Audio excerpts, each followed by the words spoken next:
मला मुख्यतः तर हे सांगायचं आहे, स्थानिकलाही प्राधान्य दिलं पाहिजे आणि जे काही मोठे नेते आहे, का ते उत्सुक आहे, पण यांच्या गाडीच्या काचा इतर दिवसात खाली होत नाही. माजी आमदार भाऊसाहेब चिकडवांच्या मुलाची नावाची चर्चा आहे या मतदारसंघात. बरेच जण मी सांगितलं, बऱ्याच जणांच्या गाडीच्या काचा खाली होत नाही, भेटत नाही समज. ते आमदार असताना काही केलं का इकडे या मतदारसंघासाठी त्यांनी कधी काही? खूप प्रलोभन दिली.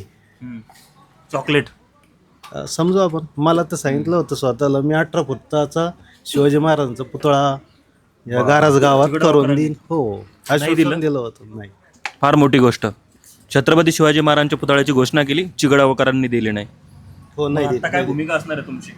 इकडे त्यांचे चिरंजीव उभे राहिले तर नाही, मतदान नाही करणार. नाही करणार. छत्रपती शिवाजी महाराजांच्या नावाची घोषणा केली होती, पुतळ्याला पुतळा देणार म्हटले होते, आमदार असताना म्हणले होते ना. निवडणुकीच्या वेळेस नंतर फिरकले नाही, आले पण काम केलं नाही.